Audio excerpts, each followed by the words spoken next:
Engineer علی مرزا صاحب آج کل توہین رسالت کے مقدمے میں گرفتار ہیں، آپ کا اس بارے میں کیا موقف ہے؟ یہ جو 295C کا قانون ہے نا، یہ ایسا لگتا ہے کہ شدت پسند مولویوں کے ہاتھ میں دشمنی نکالنے کا ایک کھلواڑ بن چکا ہے۔ جب چاہو جس پہ چاہو توہین رسالت کا الزام لگاؤ اور عمر قید کی سزا کے لیے پھر جج پہ تھانے پہ دباؤ ڈالو۔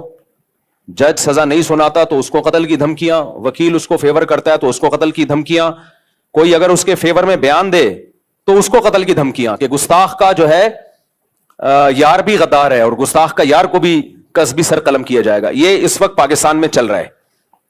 مجھے ایسا لگتا ہے کہ اس قانون کی وجہ سے نا ایک دن کوئی بھی مولوی باہر نہیں ہوگا، سب ایک دوسرے پہ الزام لگا لگا کے سب ایک دوسرے کو اندر کر چکے ہوں گے، اور جو سیکولر لبرل لوگ ہیں، جو حقیقی گستاخ ہیں، وہ لائف کو انجوائے کر رہے ہوں گے، اور سارے مولوی ایک دوسرے پہ الزام لگا لگا کے، سارے مولوی نہ کہیں مذہبی اسکالر، سارے مذہبی اسکالر کہاں ہوں گے؟ اندر۔ بریلویوں کو دیوبندیوں سے چڑھا ہے تو انہوں نے دیوبندیوں کی گستاخانہ عبارتیں نکالی ہوئی ہیں کہ یہ دیوبندی اشرف علی رسول اللہ کلمہ پڑھایا، یہ گستاخ، یہ دیوبندیوں کے پیچھے نماز نہیں ہوتی، یہ سارے گستاخ رسول ہیں۔ ان کو ٹھڑک ہے ان سے بھی، جو بریلویوں میں متشدد لوگ ہیں، ہر بریلوی کی بات نہیں کر رہا، جو متشدد ہیں، بریلویوں میں معتدل لوگ بھی ہیں، تو امام حرم کے پیچھے نماز نہیں پڑھتے کہ یہ گستاخ رسول ہیں، یہ وہابی ہیں، گستاخ رسول ہیں۔ تو انہوں نے اپنی ٹھڑک پوری کی یہ وہابیوں کو گستاخ رسول قرار دے کے، صحیح ہے نا؟ ان کے اس تلوار سے جو حقیقی گستاخ ہیں وہ بچے ہوئے ہیں، ان کو کوئی نقصان نہیں، تو نمازیں پڑھنا چھوڑ دیں، گستاخ رسول ہے، گستاخ رسول ہے۔ پھر اہل حدیثوں کے خلاف کسی نے ٹھڑک نکالی، ان کی کوئی عبارتیں نکالی، یہ گستاخ رسول ہے، حالانکہ وہ بھی نام تو بہر اللہ رسول کا لیتے ہیں، دعویٰ تو ان کا بھی یہی ہے کہ ہم اللہ رسول کو فالو کرتے ہیں، تو وہ بھی مذہبی لوگ ہیں۔ بریلویوں کا بھی دعویٰ ہے کہ ہم عاشق رسول ہیں۔ پھر دیوبندیوں نے کچھ عبارتیں نکالی کہ تمہارے والوں نے بھی تو یہ لکھا ہوا ہے، تو یہ سارے گستاخی کے فتوے مولوی ایک دوسرے پہ لگا رہے ہیں۔ پھر انجینئر علی مرزا صاحب کا ظہور ہوا، جن کو ان کے فینس کہتے ہیں صدی کے مجدد اعظم، یہ مر گئے تو اسلام کو بہت بڑا نقصان ہوگا، انہوں نے فرقوں کی دکانیں بند کی۔ جتنے گستاخیوں کے فتوے انجینئر علی مرزا نے لگائے دوسروں پہ، وہ سارے ریکارڈ توڑ دیے اس نے۔ اتنے فتوے تو میرا خیال ہے بریلیوں نے کسی پہ نہیں لگائے، اہل حدیثوں نے نہیں لگائے۔ اس کا تو کام ہی یہ تھا کہ اشرف علی رسول اللہ گستاخ۔ ہم بیان کر رہے ہیں انجینئر صاحب، وہ خواب کی بات تھی اور بیداری میں غیر اختیاری طور پہ زبان پہ آئی ہے۔ ان کا مقصد ختم نبوت کا انکار نہیں تھا، لیکن نہیں، نہ انجینئر مانے نہ اس کے فین مانے، کہہ رہے نہیں یہ دیوبندی گستاخ ہیں۔ پھر چشتی رسول اللہ وہ گستاخ، یہ سارے فتوے کس کے ہیں گستاخیوں کے؟ یہ انجینئر علی مرزا کے فتوے ہیں۔ اس نے کہا چشتی رسول اللہ گستاخ، اپنے نام کا کلمہ پڑھایا۔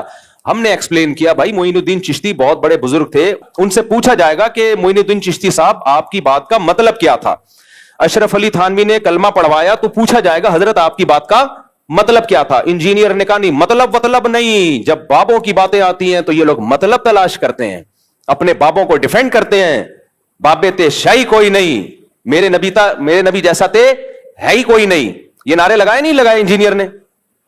معین الدین چشتی رحمت اللہ علیہ کی بات آئی، بھائی وہ بڑے اللہ والے بزرگ تھے، لاکھوں لوگ ان سے اسلام فائدہ اٹھایا، تو ان سے پوچھا جائے کہ اس کا مطلب کیا ہے، تو ان کی کتابوں میں ان کے مریدین نے بتایا بھائی وہ ختم نبوت کے قائل تھے، ہم نے بھی اس کا مطلب بتایا اور صحیح مطلب بتایا، کیونکہ ان سے پوچھا جائے گا نا آپ کی بات کا مطلب کیا ہے۔